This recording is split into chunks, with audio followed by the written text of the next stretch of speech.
Hello guys, তোমরা সবাই ভালো আছো তো? অবশ্যই তোমরা ভালো থাকবে। আজকে তোমাদের কাছে আমি কৃষ্ণ যে আছেন, মানে সবাই কৃষ্ণকে খুঁজতেন, হ্যাঁ, এই নিয়ে তোমাদের কাছে কিছু আলোচনা করব। দেখো বন্ধুরা, কিছু শুরু করার আগেই আমি লতার ডায়েরি চ্যানেলে যে সমস্ত বন্ধুরা আছো তাদের সবাইকে জানাই স্বাগত। আর যারা আমাকে কমেন্ট করেছো, সাবস্ক্রাইব করতো, তাদের প্রতি রইল আমার আন্তরিক ভালোবাসা। তাহলে চলো শুরু করা যাক। না, কৃষ্ণ নিয়ে আমি তোমাদের কাছে কিছু আলোচনা করতে চাই। যাই হোক, আমি বলতে চাই যে ঈশ্বর আছেন।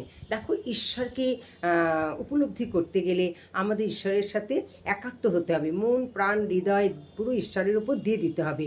হ্যাঁ, যে তুমি ঈশ্বরকে এক এক মন দিয়ে ডাকলে তুমি ঈশ্বর মানে সন্ধান পাবে, এটা ঠিক। হ্যাঁ, এই নিয়ে আমি তোমাদের কাছে কিছু আলোচনা করতে চাই।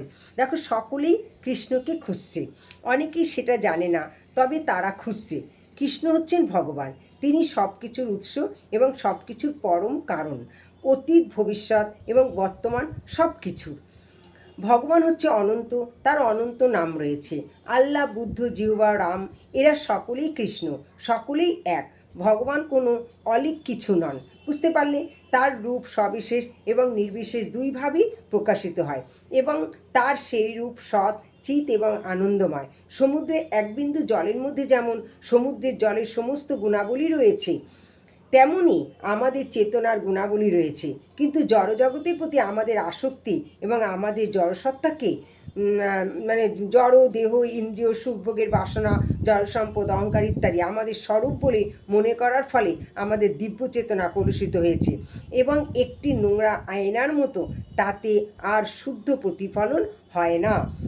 বহু জন্মান্তর ধরে এই অনিত্য জগতের সঙ্গে আমাদের সম্পর্ক দৃঢ় থেকে দৃঢ়তর হয়েছে।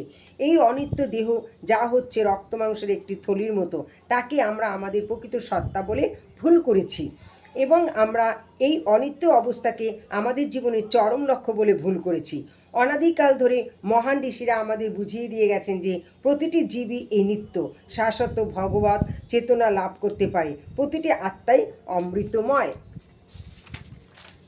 শ্রীকৃষ্ণ ভগবদ্গীতায় বলেছেন, আত্মসমাহিত হয়ে সব রকমের জড় কলুষ থেকে মুক্ত হয়ে যোগী ভগবত চেতনায় অধিষ্ঠিত হয়ে পরম আনন্দ অনুভব করেন। বুঝতে পারলে? যোগ হচ্ছে চেতনার পবিত্রকরণের পন্থা।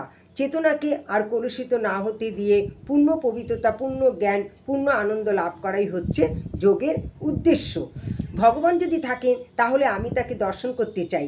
প্রমাণ ছাড়া কোনো কিছুকে বিশ্বাস করা সম্পূর্ণ অর্থহীন, এবং কৃষ্ণ ভাবনামৃত বা ভগবানের ধ্যান হচ্ছে এই প্রক্রিয়া যার ফলে ভগবানকে উপলব্ধি করা যায়, ভগবানকে যথার্থই দর্শন করা যায়, তার মুখনিসৃত বাণী শ্রবণ করা যায় এবং তার সঙ্গে খেলা করা যায়। এই উক্তিটি পাগলের প্রলাপ বলে মনে হতে পারে, কিন্তু ভগবান প্রকৃতিই রয়েছেন, আমাদের সকলের সঙ্গেই রয়েছেন। আমি তোমাদের আগেই বলেছি যে ভগবানকে পেতে গেলে কী করতে হবে, তা অনেক যৌগিক পন্থা রয়েছে। রাজযোগ, জ্ঞানযোগ, হঠযোগ, ক্রিয়াযোগ, কর্মযোগ, ভক্তিযোগ, যা তত্ত্বজ্ঞানী পুরুষেরা স্বীকার করে গেছেন।